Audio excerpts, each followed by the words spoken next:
Olá, graça e paz a todos, sejam bem-vindos ao nosso canal Entre Livros e Ideias ou ao nosso blog Meditando na Palavra. Muito provavelmente você vai estar assistindo a esse vídeo através do nosso blog Meditando na Palavra, blog através do qual eu procuro trazer algumas reflexões breves, curtas, a partir daquilo que as Escrituras nos apresentam, reflexões escritas e algumas também postagens como essa em vídeo. Com esse vídeo eu quero dar início a uma série que eu estou denominando de A Sabedoria dos Provérbios, reflexões no livro Provérbios de Salomão. Então, esse é o primeiro de uma série de vídeos onde nós procuraremos meditar a partir desse livro bíblico, que é tão importante, sobretudo porque ele é um livro extremamente prático, um livro voltado para uma vida concreta, segundo a sabedoria de Deus, conforme nos é apresentada nas Escrituras. Então, eu convido você a acompanhar essa série. Compartilhe também com pessoas que você acredita que poderão se beneficiar com esses vídeos. A minha pretensão também não é aqui ser um mestre de multidões, de maneira alguma. Esse blog, assim como os outros que eu mantenho e o canal, na verdade são muito mais um exercício pessoal, um exercício de compartilhamento daquilo que eu tenho estudado, tenho refletido para mim mesmo, e eu estou então fechando esse processo de estudo, de reflexão, compartilhando também com vocês um pouco do que eu tenho podido aprender, com as minhas limitações, evidentemente, de conhecimento, limitações na capacidade de transmitir, mas esperando em Deus que seja positivo para você, bem como para mim também. Então nós iniciamos esse estudo de Provérbios. O nosso texto inicial vai ser Provérbios capítulo 1, do versículo 1 ao versículo 6, que diz assim: Provérbios de Salomão, filho de Davi, o rei de Israel, para aprender a sabedoria e o ensino, para entender as palavras da inteligência, para obter o ensino e o bom proceder, a justiça, o juízo e a equidade, para dar aos simples prudência e aos jovens conhecimento e bom siso. Ouça o sábio e cresça em prudência, e o instruído adquira a habilidade para entender provérbios e parábolas, e as palavras e enigmas dos sábios. Então, essa porção inicial, ela traz exatamente a natureza e os propósitos do livro de Provérbios. Primeira coisa que nós devemos, ao tentar fazer uma interpretação, uma hermenêutica do texto bíblico, é procurar identificar a que tipo de literatura aquele livro, aquele texto pertence. No caso de Provérbios, é um tipo de literatura que é classificada como literatura poética ou sapiencial. Uma vez que nós identificamos que ele está dentro desse conjunto de literatura, de estilo, de gênero, evidentemente nós já estamos preparados para compreender que é um estilo diferente, ele não é lógico, ele apela muito para, lógico no sentido objetivo, né, puramente racional, como a navalha que procura dirimir as coisas, né, separar, categorizar, mas é lógico, evidentemente, no sentido comum que utilizamos no dia a dia. É prático, é lógico no sentido de que ele se aplica ao cotidiano e aquilo que ele ensina nós podemos ver na experiência concreta do dia a dia. Mas é um livro poético e, consequentemente, nós vamos encontrar recursos poéticos. Vamos encontrar, sobretudo, comparações, metáforas, né, analogias. Então, isso é importante para que a gente entenda o livro de Provérbios. Segunda coisa, não é um livro que traz fórmulas ou garantias de que, se agirmos de tal modo, necessariamente, absolutamente, as coisas se darão de tal modo. Não. É um livro que traz princípios. Princípios, evidentemente, na vida concreta dos homens, nas nossas ações, não são princípios matemáticos, necessários, mas são princípios que nós poderíamos dizer probabilísticos. Se você segue determinado caminho, muito provavelmente o que você vai obter é isso aqui. Então, Provérbios está dentro desse conjunto literário chamado de literatura sapiencial ou poética, ao lado de outros livros como Jó, Salmos e Eclesiastes. Se considerarmos aqueles livros que também são chamados de apócrifos, ou dentro de outro cânon, né, do cânon católico, por exemplo, está lá, vamos encontrar outros, como Sabedoria de Salomão e outros mais. Mas aqui nós estamos focando no livro de Provérbios, que está dentro do cânon comum das Bíblias que a maior parte das pessoas tem acesso. Então, provérbio, etimologicamente, essa palavra, em sua origem, né, hebraica, ela quer dizer comparação. Evidentemente que a gente vai achar algumas variantes dessa tradução. Comparação. Às vezes é traduzido por parábola. Alguns acham que seria melhor traduzido se fosse parábola e não provérbio. Então, quando nós percebemos que a essência dos provérbios é a comparação, nós percebemos que essa comparação se dá de muitos modos, colocando coisas lado a lado, às vezes pela semelhança, às vezes pela diferença entre essas coisas, às vezes para reforçar uma progressão. Por exemplo, há um provérbio que diz: 6 coisas o homem sábio aborrece, e uma 7ª ele odeia completamente. Então, ele sai dizendo, olha, isso aqui, isso aqui, isso aqui, e a última coisa ele diz, olha, isso aqui o sábio odeia de modo completo. Então, uma progressão. Às vezes, uma similaridade ele procura reforçar na nossa mente. Às vezes, uma oposição. Uma das oposições mais comuns dentro do livro de Provérbios é a oposição entre o homem ímpio, chamado ímpio, e o homem justo. O homem que anda segundo os preceitos da sabedoria e o homem que ignora essa sabedoria e anda como um louco, e age como um louco.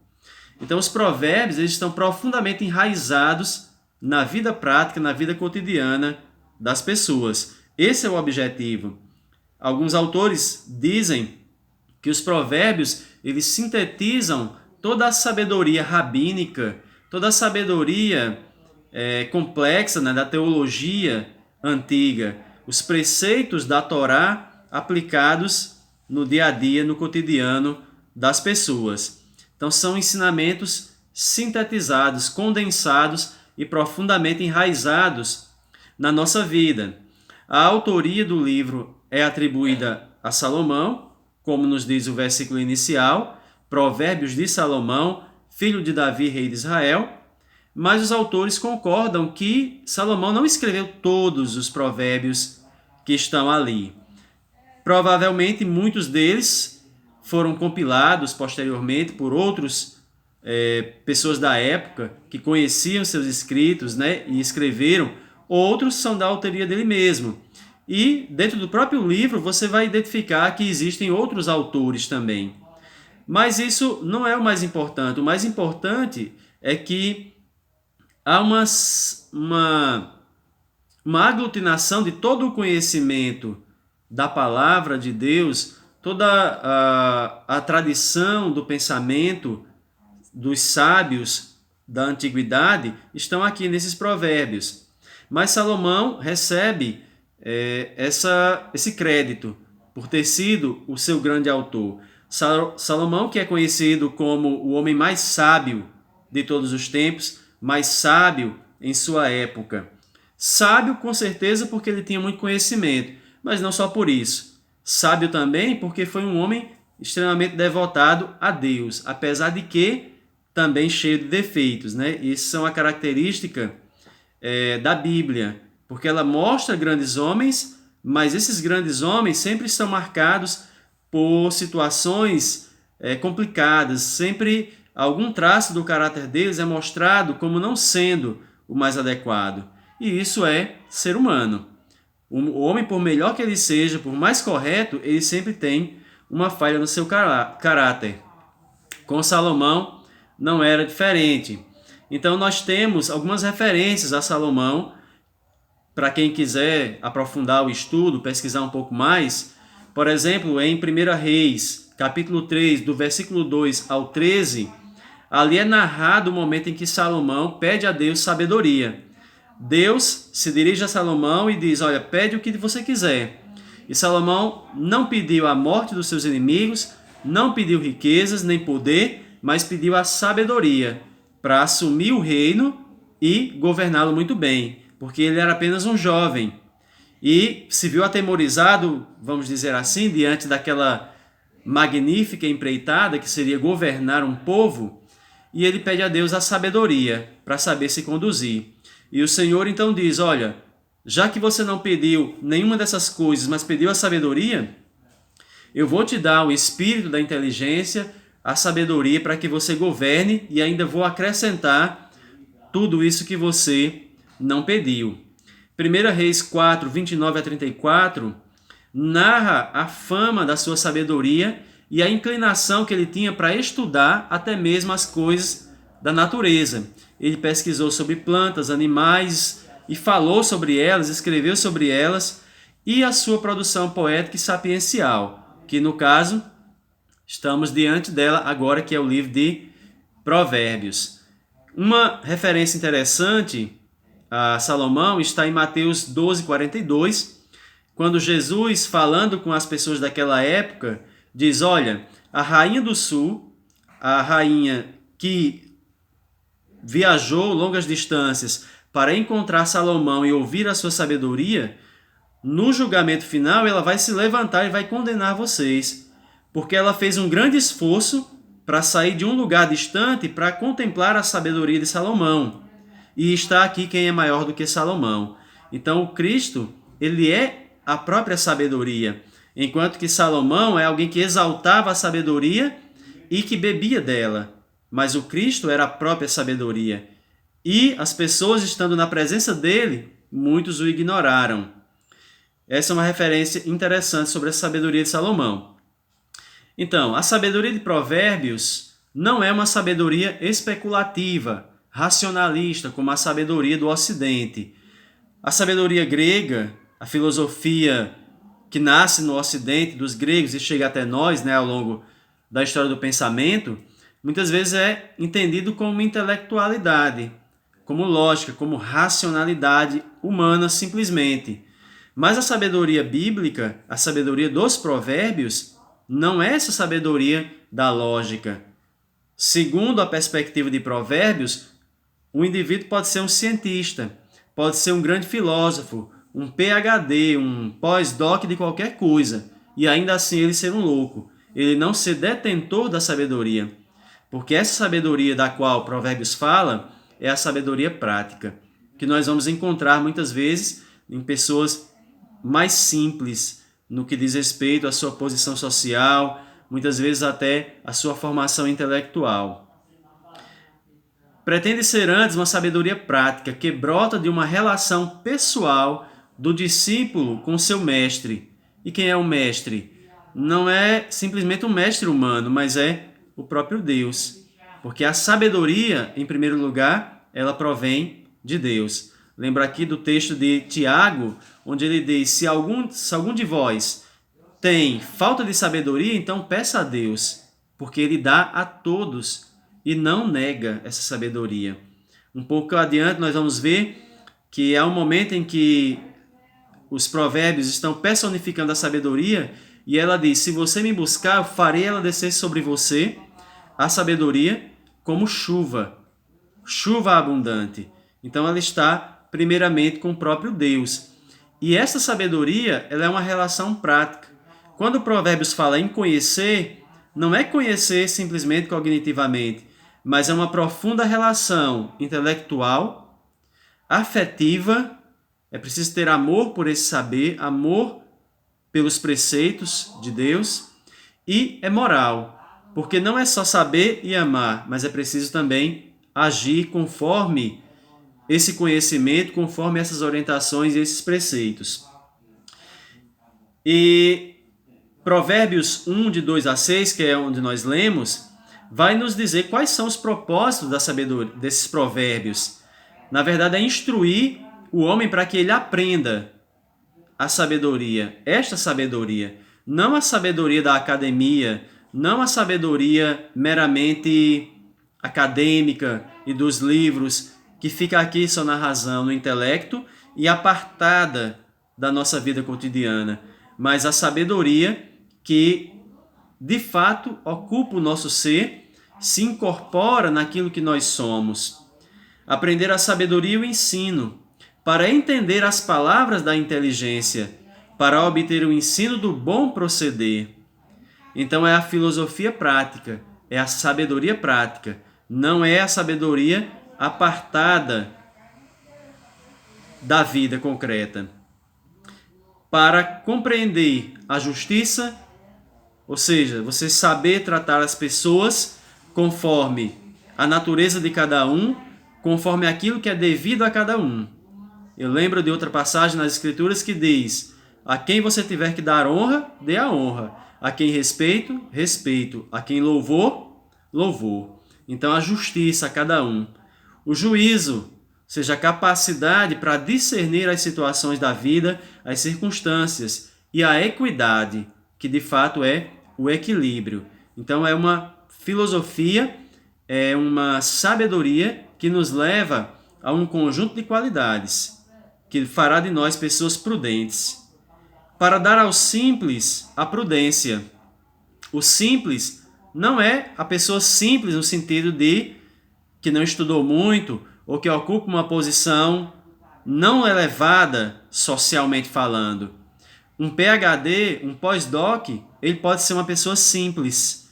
Pode ser, apesar da inteligência que ele tem no sentido acadêmico, ele pode ser um louco no sentido da sabedoria bíblica. Pode ser alguém desprovido totalmente dessa prudência que é própria dos sábios e que não está ligada a ter muita informação, necessariamente, mas tem a ver com uma formação interior por esse relacionamento, sobretudo, com os preceitos de Deus. Para dar aos jovens conhecimento e bom siso. Há uma passagem no Salmo 119, onde o salmista diz: apesar de eu ser jovem, mas por eu amar a tua lei e meditar nela todos os dias, eu sou mais sábio do que os velhos. Então, mesmo um jovem, quando ele se dedica ao estudo dessa sabedoria, dessa filosofia dos provérbios, ele se torna um sábio, à semelhança daquelas pessoas que já têm seus cabelos brancos. Ouça o sábio e cresça em prudência. Os provérbios não são apenas para as pessoas que carecem, que não têm nenhuma sabedoria, mas mesmo os que já são sábios, aqueles que já começam a trilhar esse caminho, podem se beneficiar, porque ele vai crescer na sua capacidade de entender o que Deus propõe através dessa literatura, através desses pensamentos. E o homem que é instruído, que tem letras, ele vai crescer na capacidade de entender os provérbios e as parábolas, as palavras e os enigmas dos sábios, que é uma característica do ensino judaico. Ensinar através de histórias, através de comparações, através de parábolas. O próprio Jesus, nós, ao lermos o Novo Testamento, Mateus, Marcos, Lucas e João, os evangelhos, nós percebemos que Jesus foi um grande mestre na arte de ensinar por parábolas, pois tudo ele ensinava através de parábolas, sobretudo para as multidões, e abriu o significado mais profundo apenas para aqueles que faziam parte do seu círculo de discípulos mais chegados. Então, Provérbios de Salomão vai nos trazer isso, a sabedoria enraizada na vida, a sabedoria para que vivamos uma vida prática, de modo prudente, de modo justo, conforme as revelações de Deus, os preceitos de Deus. Então, muito obrigado pela sua atenção. Essa primeira aula nós ficamos por aqui. Continue acompanhando essa série. Pedimos a Deus a força, a capacidade, a disposição, a habilidade e os recursos para prosseguir com esse projeto e que você seja edificado, que eu seja também edificado nos estudos que venho fazendo. Compartilhe com pessoas que você acha que pode gostar e pode se beneficiar. E leia o material que está aí no blog, acompanhe o canal também, se inscreva para receber as notificações. Agradeço a todos, uma boa noite, Deus abençoe, até nossa próxima aula.